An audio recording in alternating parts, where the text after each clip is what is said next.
Hello, everybody. Hello, hello, hello. Welcome to National Yoga Month, September. It's our 12th year, and obviously this is a special year because we want to really invite you and revitalize, re-energize National Yoga Month, because I think we all agree we kind of need it, right? We need to get back to healthy and conscious living. So today is the first event, and you're in for a treat, right? You're in for a treat, and because every day throughout September, there are going to be amazing teachers. They're going to teach yoga classes. They talk about certain topics in yoga, mindfulness, breathing, healthy living, mind-body, the art and science of self-healing.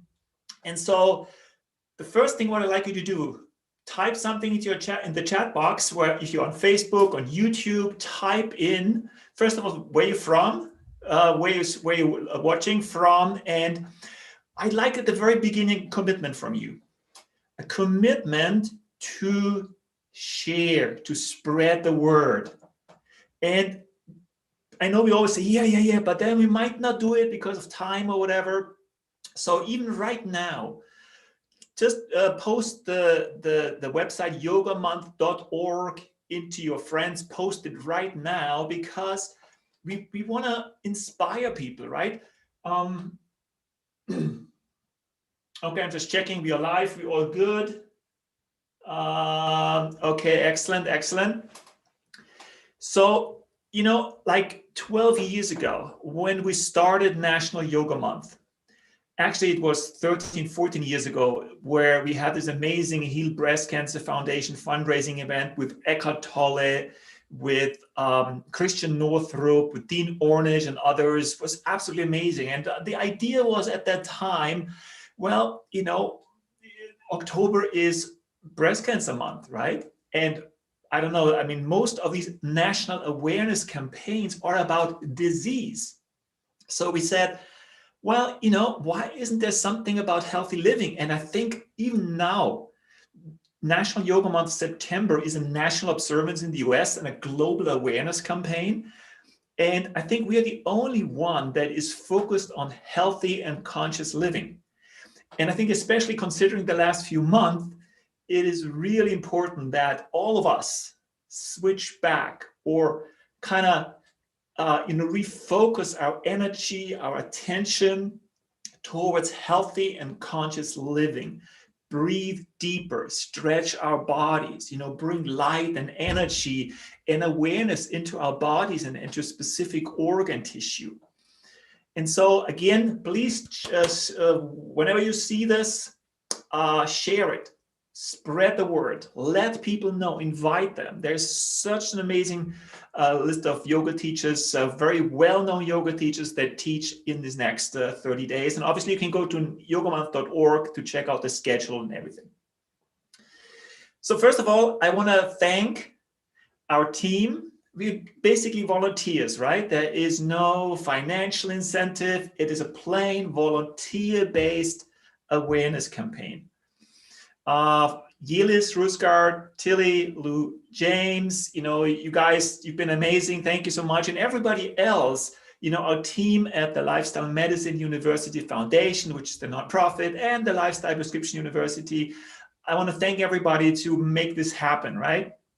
And thank you again. Now, just quickly, these 30 days, usually about 6 p.m., 1800 UK time, which is usually about 1 p.m. Eastern Standard Time, New York time, East Coast time. That's when the live classes are. And so I hope you tune in. And the structure is really simple. We want you to practice, right? Yoga is not something to read about, I think, or mindfulness. It's something to do. It's a practice. And so usually there's a short introduction, and then there is a practice for 10, 15 minutes or so. Today, a little bit shorter. And then there's an open talk, discussion, Q&A, or more diving into certain topics that the presenter will talk about. So just so you know, that's the kind of the structure that we said will work really well. Now, as I said before, we created National Yoga Month. In 2008, we had this amazing 10-city festival tour all over the US. At that time, actually, it was the Obama inauguration, or actually the convention in Denver, where we were there with an event. And I think it also kicked off something in terms of people becoming more and more aware about the power of yoga and mindfulness. So if you are new to yoga, which is almost hard to believe, right? Then just know, yoga is, from my perspective, and many of us that work in this field, is part of the lifestyle medicine field of practice. Lifestyle medicine is about, and there's science that is absolutely clear. There's no question about the science that by shifting our lifestyle, by exercising more, by eating better, breathing deeper, sleeping better, having better social connections, that we can reverse the majority, some say up to 80% of chronic health issues. And again, considering the whole last 6 months or so, it is more important than ever to raise our vitality, right? To raise our vibration, to raise our energy. And the nice thing about yoga and mindfulness is that the moment we are more mindful about what we do, how we act, how we feel, which emotions we feel, what we pay attention to, the thoughts that are cycling in our mind, the more we start eating better, we start to exercise more. And so again, make that commitment, take that commitment. And I want to challenge you right now, because most of you probably, if you know me, you know the last few years I focused on Lifestyle Prescriptions University, which is basically a school, an online school that teaches the art and science of self-healing based on organ, mind, brain anatomy. You could call it Louise Hay on steroid, but based on science, evidence-based, and based on biology. I go later on when I talk about lifestyle prescription, organ, mind, brain, yoga, because we combine basically the organ, mind, brain connection and yoga, the power of yoga and mindfulness. I talk a little bit more about that. But right now, I want to challenge you. What is this? What is this?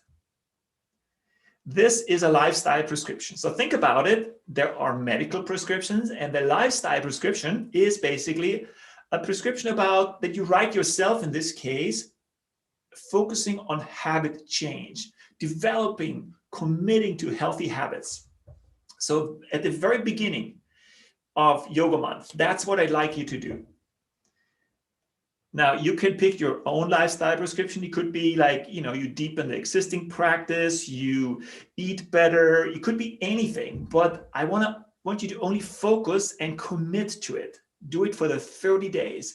And one of the principles we use in our school also is the 1% every day. So don't try to change everything really fast, but actually 1% every day. Just think about it. In 30 days, you're going to be 30% better, feel 30% better. The habits have improved, and you see the spiral effect. Now, what you also can do, and use your own piece of paper, write very big, my lifestyle prescription for September. You could just commit to practice yoga, watch the live classes here every day. Or like I've been starting today, this morning, I practiced with my daughter, Victoria, she's 7. And she said also, hey, I want to do 15 minutes every morning, committed yoga and breathing. And it's funny, she said then a few days ago, I want to teach some too yoga for kids. And so she does towards the end of the month. So again, take this second right now, take a second. We have time, especially if you're mindful. Write down in your mind, be very clear what you're going to write. What is it that you're going to do for this month? I mean, take this opportunity, right? And I'm going to say this because a lot of the teachers in the next few days, they give you the tools. But it doesn't mean much if you do not commit. If you do not say, well, that is what I'm going to do. And even if you, let's say, it happens to me often, I will once in a while I say, oh gosh, didn't do my yoga or whatever, or my mindfulness meditation. But then you just continue again the next day, right? So that commitment, that's what I'd like you to do as part of National Yoga Month, because it's the perfect time. As you see, others gonna be part of it, and we're gonna encourage ourselves. You know, you're gonna hear that from us. Another thing I like to mention, I want to first of all thank you that I would say thousands of yoga studios and teachers that have so far participated in National Yoga Month. It's probably like more 3,000, 4,000, 5,000 or even more. And there have been events all over the place. We've been in Forbes and all the magazines, basically. The main thing is, what I'd like right now to do is inspire yoga studios and teachers. I know it's a bit of a hard time right now. A lot of yoga studios are closing, but a lot of them go online, which is also great. So spread the word, talk about the health benefits of yoga and conscious living as part of National Yoga Month. So get engaged and spread the word. It's something we absolutely need. And I think also part of the yoga and mindfulness, it's we feel our body, we breathe, we become more aware of ourselves, our body, the stresses that we have, and the thoughts that circulate through our mind. And I think that's exactly what we need, not just in the US, but worldwide, where we start to actually connect. You know, it's union, connect with others, accept and be accepting of other opinions that people have. And I think this is so important right now, because no matter which political view we have, it doesn't matter. We are one, and that oneness is okay to accept others the way they are. And so yoga, practicing yoga can help us do that, to become more compassionate, more loving, more connected to our environment and nature and life. Okay, so what I'd like to do next, and again, we don't have these talks and classes are not very long, because usually about 30 minutes, 40 minutes max, because we want you to actually practice, you know, and have the time to do that. So what I'd like to do quickly is talk about, and I bring a screen up because I think it's easier to see a share screen, which luckily we can do. So I want to talk a little bit about organ, mind, brain yoga, or lifestyle prescriptions yoga. And then we do an exercise, right? A few minutes, I explain what the difference is. And then we go through an exercise, and I hope you have a peaceful time and environment where you can, do that live here. So as you know, I've been doing yoga, mindfulness, and breathing for many, many decades, right? 20, 30 years. And then the last few years are really focusing on the organ-mind-brain connection, as I said before, organ-mind-brain anatomy. So think about it this way.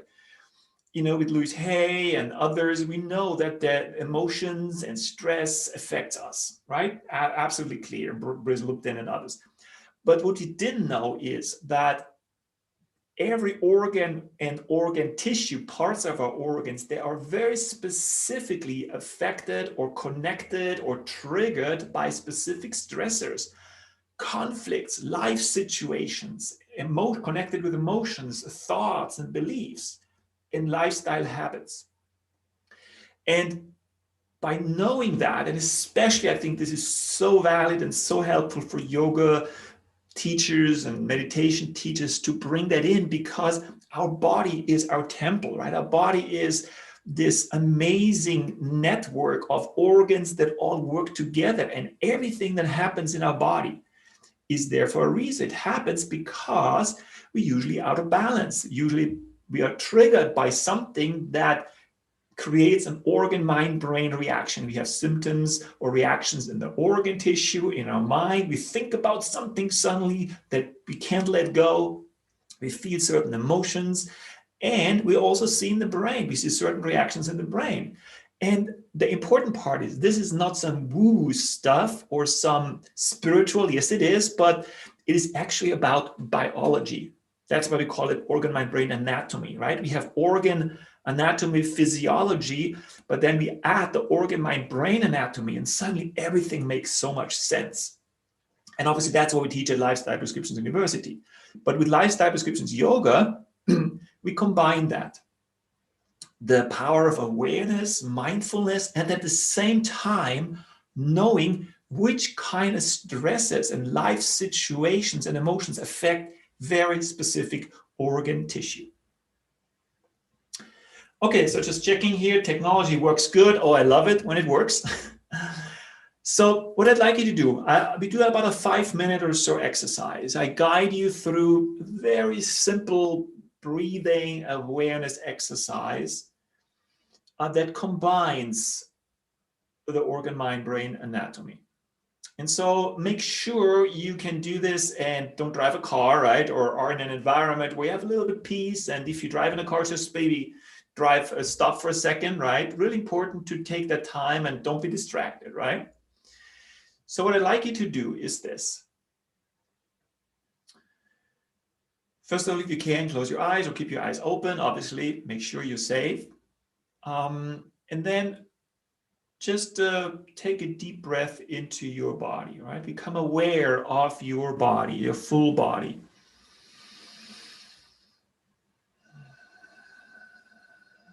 And feel that energy. I know it's a term we use often, but it's that sensation, that feeling, that energy inside of us. Become aware of that and take another deep breath and continue expanding the breath just a little bit and let go on the exhale. Inhale. And exhale.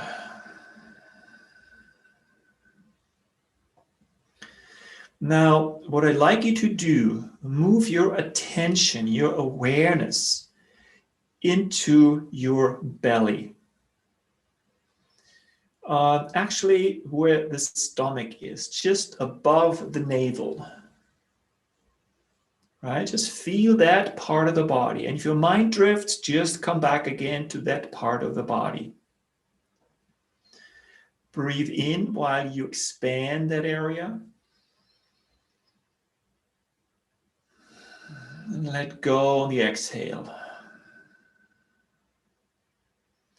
Now, what I'm going to do in this short class, just go through different organ tissue and just make you aware from a biology, evolutionary perspective, what kind of stresses and conflicts and emotions connect with these specific organ tissue.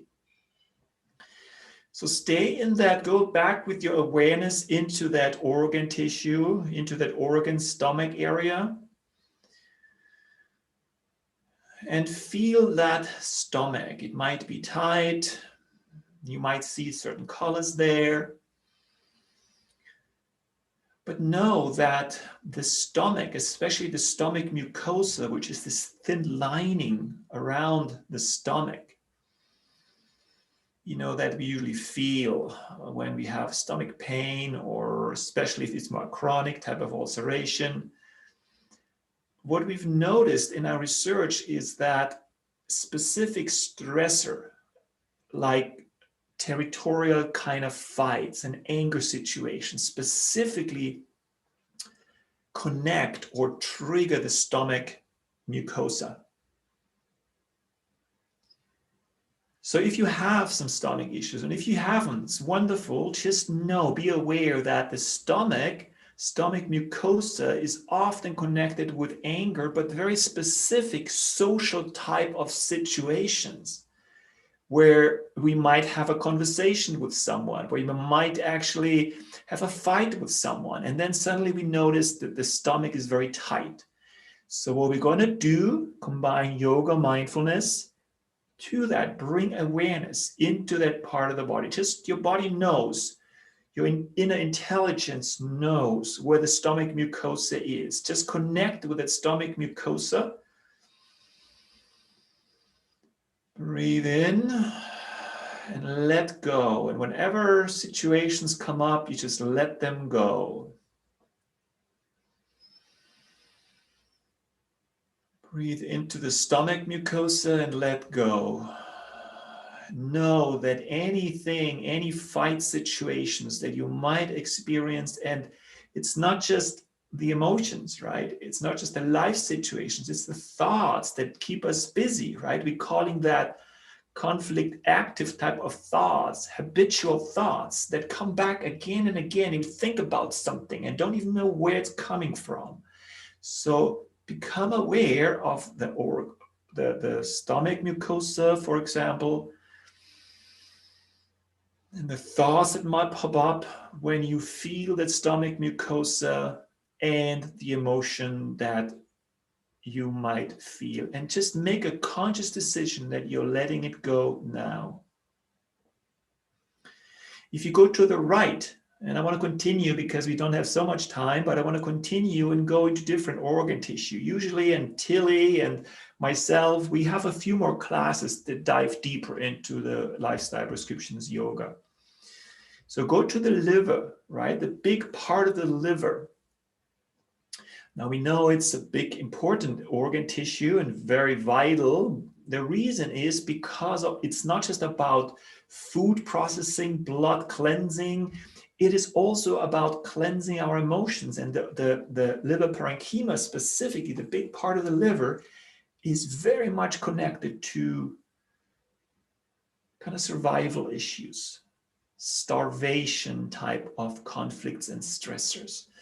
So we've seen with money, with life, actual real life starvation type of stressor, survival type of stresses, they seem to affect often the organ, the liver parenchyma. So take a deep breath, just to say hi to your liver parenchyma, and let go whatever stressors are there.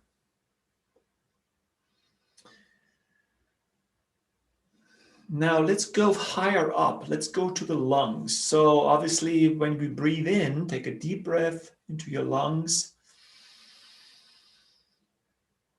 And let go, let it loose on the exhale.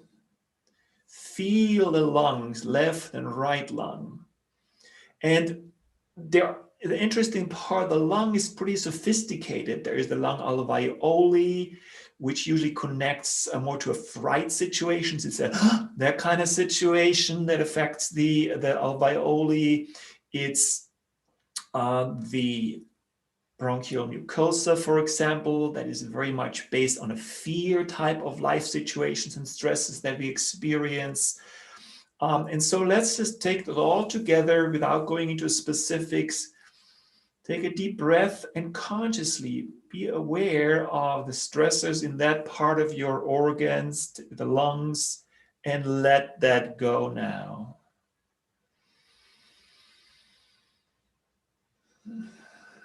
Now let's go to the head area. And obviously the eyes are something that we usually know what they're all about, right? The eyes are all about seeing. Now, eyes is also eyes is, I think there's 7, 8, or 9 different organ tissue in the eyes. And they all are affected by different conflict themes and stressors and emotions. But overall, the big theme obviously is visual. Being a very visual person, obviously, and you see stresses in your life, they may affect and stress the eyes. So just for one breath, go into your eyes, and especially the eye muscle on the side here is obviously strain, and not just emotional, mental strain, but physical strain, talking about computers, cell phones, smartphones for hours a day looking at the computer. So that obviously does affect the eye muscles, which can also affect the sightedness, far or near or far distant. So take a deep breath into your eyes. And as you can imagine, right, we can just look at our whole body, or we can look into every single organ tissue and strengthen that organ tissue. And you're going to be surprised if you, let's just say you have a skin issue. Let's go to a skin, right? Now, most of us think the skin is for protection, right? If you know a little bit about what's the purpose of our organs that we have, right? Once you dive into that, it's brilliant, right? You start to realize how every part of our body, every organ tissue is there for a reason. It's not wasted, right? It's there for a reason. And the symptoms we see are part of this intelligent adaptation process. It's auto-regulation, right? So if we have an eczema or a rash on the outside, this is not about protection, it's about touch. It's about touching someone or the lack thereof. If we have what we call a loss of touch or separation anxiety, often we see skin, outer skin, epidermis skin symptoms. So if you have that in any case, for right now, just kind of visualize and feel the outer skin of your body, all over your body. Your intelligence knows, just connect with that outer skin. Breathe into that outer skin, that epidermis skin, which is really thin, and let go. And no, it's about touch. It's about the willingness to touch and accept touch. Whereas the skin underneath is about protection. It's called the dermis skin, the thicker skin underneath. And if like acne and melanomas, for example, they are usually part of the dermis reaction. And that is not about touch. It is about protection. It usually, when we feel attacked by someone, when we feel like defiled by someone, when we feel like, we need to protect ourselves against verbal, physical, or emotional attacks, that's when usually that dermis skin becomes thicker, right? It makes sense. And what I'd like you to do is start trusting your body's intelligence and not so much see it as something bad that's been happening. Oh my God, I have another symptom, or why is this happening? But welcome it, because then your mind starts to shift. You start to look at it from a different perspective. And suddenly you start noticing, like for example, I just had a fight with someone a few days ago, and now I have this colon, tight indigestion, stuck colon, right? Or any other life situation that does affect us. And that's the beauty, that we can combine awareness, specific yoga poses, right, that work or strengthen specific organ tissue. And that's actually the book you can download on the yogamonth.org website. It's called Organ Lifestyle Prescriptions, Organ, Mind, Brain, Yoga, which has, I think, hundreds of specific yoga poses and how they strengthen and affect very specific parts of our body. And then combining that with the understanding of which specific stressors, life situations, emotions, and beliefs and habits affect us, it can be very transformational. So I'd like to encourage you to look into your body on a daily basis, whenever you do yoga, whenever you just have a minute to breathe deeply into your body, into specific organs, and know with every breath, with every happy visualization, you strengthen it.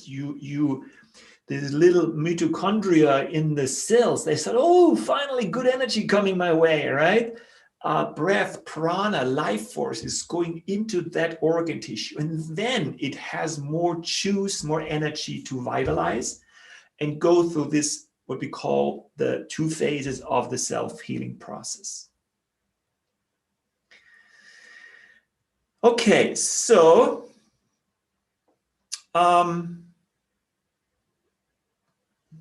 one thing what I'd like you to do, go back to your body and feel your skeletal system. Now, feel wherever you are, feel maybe from the toes up, legs, hip, spine, into the shoulders and the skull. Just feel the skeletal system. And just think about, what's the purpose? Why do you have a skeletal system? That's the question we can so easily ask ourselves. Why do we have a spine? Why do we have a skeletal system? We know it's the hardest organ in our body, right? It has to do with standing up, standing straight, moving forward, walking towards something. And so it totally makes sense, right? That if we have skeletal issues in terms of symptoms or stressors, it has often, or most of the time, as far as I'm concerned, what I've seen, has to do with self-devaluation, not feeling not strong or good enough in its many variations. So when you have that, just to think, oh, where can I shift that? How can I change that? How can I think and feel different? And you're going to notice amazing changes in your life. So go into the skeletal system, maybe a specific area, and just breathe into it and let go on the exhale, and feel the strength of that organ, of that skeletal part in your body. Feel the strength. And ask yourself, what can you do? Which emotions and thoughts can you let go now that are holding you back to feel this inner strength and this value yourself?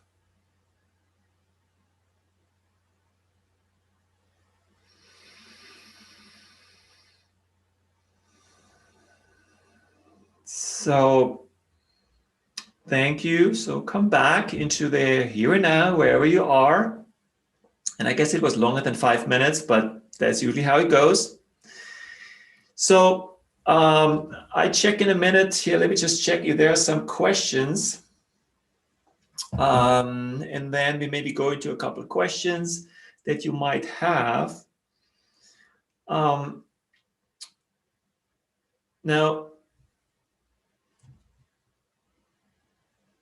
okay, so just quickly, before I forget, you can go to the yogamonth.org website, and at the very bottom, you can just register or sign up for the book, and you get also a one-on-one course. It's all free, which I hope you're going to use then in your work, in your life. Yeah? And I'm going to have another lifestyle prescription organ my brain yoga class, I think on the 6th. Tomorrow, make sure you tune into Tilly with an amazing class, and obviously going to post it everywhere so you know about that, and I'd love for you to join. Now, I saw a question about Yoga Month. Now, as I said before, National Yoga Month is an awareness campaign, and it's coordinated by the Lifestyle Medicine University Foundation, which is one of the campaigns. Another one is the Lifestyle Medicine Summit, which happens every year. So very much rooted in science. And again, the beauty of yoga is over the last 15, 20 years, there's so much science into yoga, mindfulness. So the science is absolutely clear that it works, but there is just one big problem. And you have to do it, right? You have to actually practice.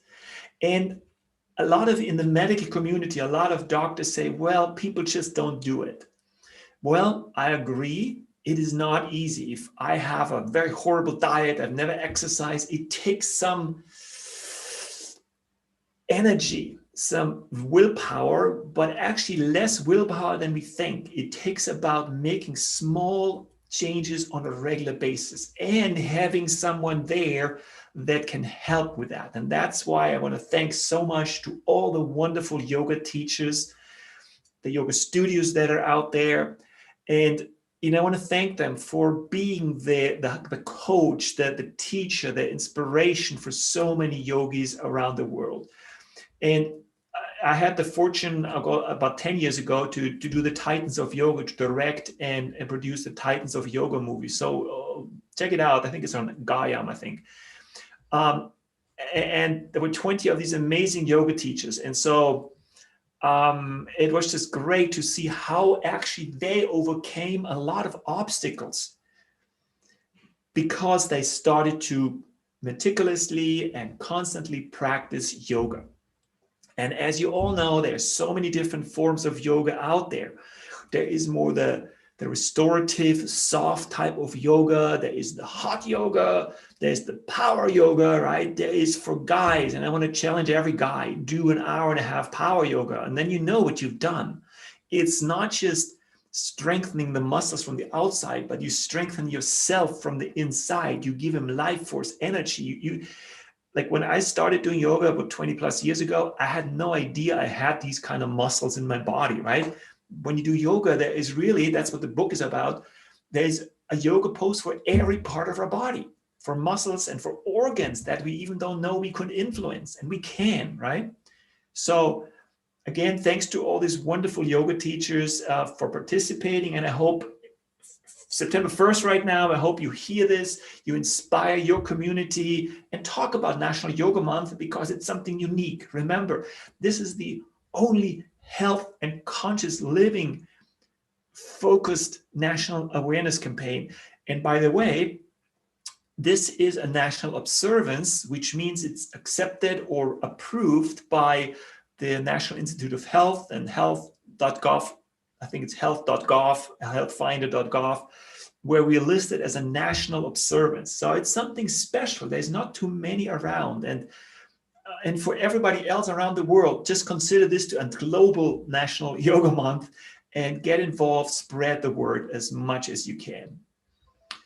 Okay, so, Susan and everybody, here we go. Good to see you in here live. I love this live thing.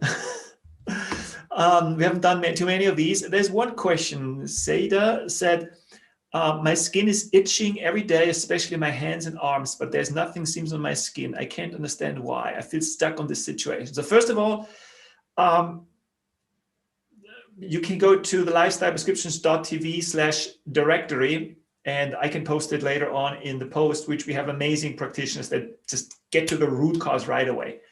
But quickly, think about it, the itchiness of a skin every day. It's very clear, and that's part of our root cause analysis, knowing organ, mind, brain anatomy. It's clear, it's the outer skin, it's the skin epidermis. The itchiness, let me go back here just so I can show you.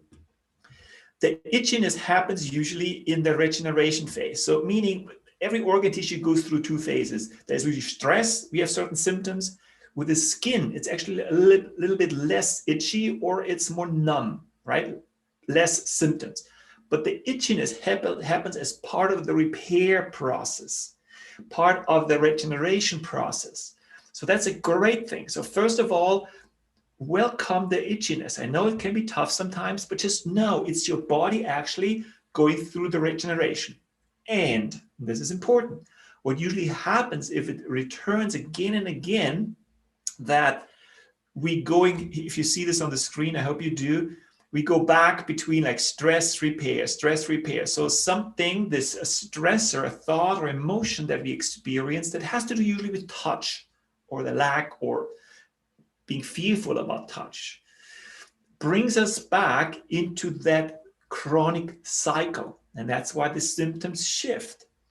And so for right now, kind of the exercise we did, go into that hand, and guys, whoever is listening right now, you can do this with any organ symptom that you have, right? You can go with your attention into that part of the body, in your case here, the hand and the skin, the outer skin, and feel that, right? And just maybe softly breathe into it or deeply breathe into it. And you probably notice the symptom stronger, which is good, bringing more light, awareness into it. Often then the symptoms we become more aware of it.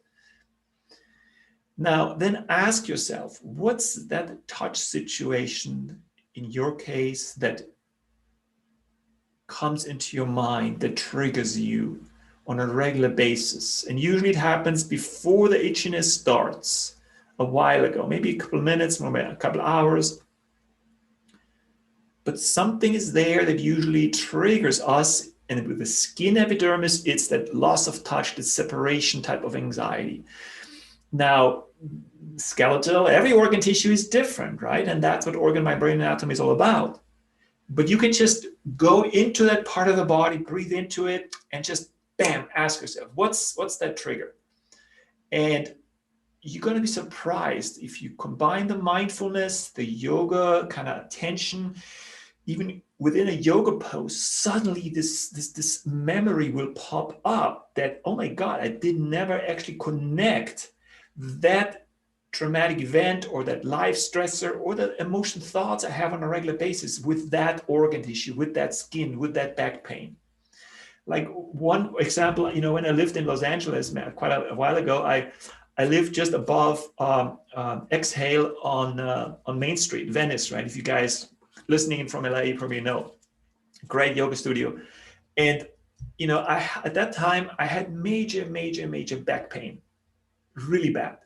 And whenever I did yoga on a regular basis, it improved probably by 40 to 50, 60%. So I got a lot better because I'm more flexible, right? But it never went away. That was going on for half a year or so. And I tried everything else, obviously. But the difference was when I realized what actually triggers my lower back. I mean, why would my lower back react with that stress, with that symptom, right? I knew then it's not random, right? There must be some reason, some intelligence behind it. But then I realized what specifically that was. I changed that, and that was a kind of a life change. I changed my life. And within a week, that back pain disappeared that I had for a year longer. And it never came back. So now for some of us, it's slower, but that's the key. Connecting our life, our mind with a specific organ tissue and not making it a spiritual kind of spaced out thing. It's very much biology. Our body is that temple. Our body is telling us exactly what's going on.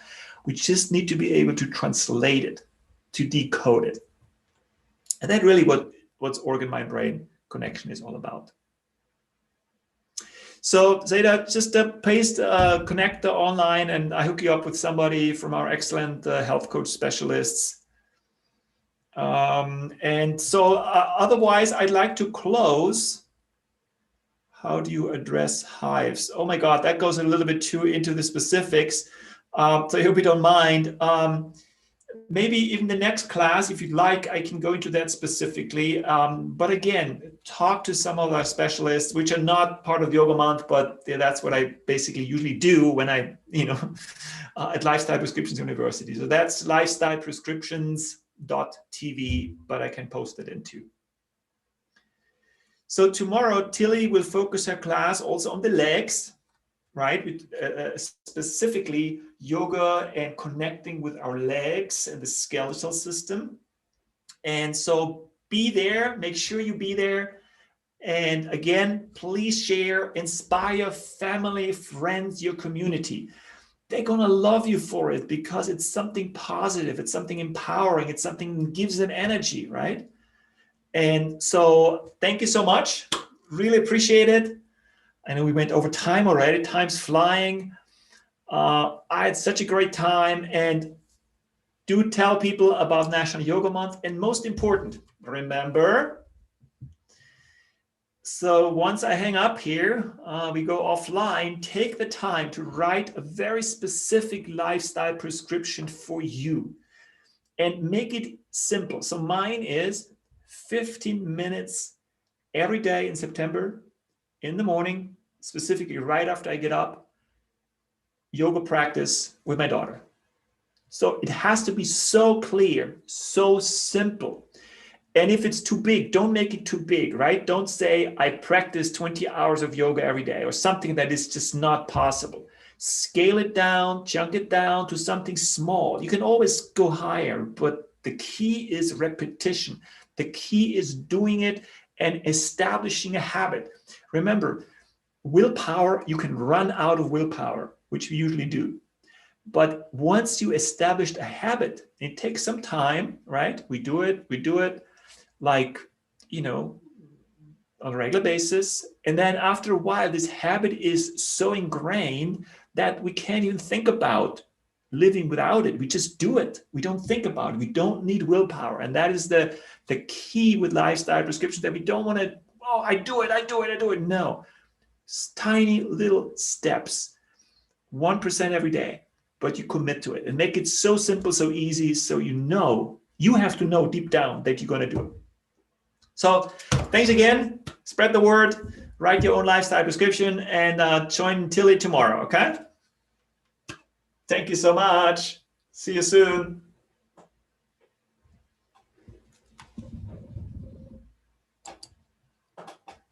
Here we go.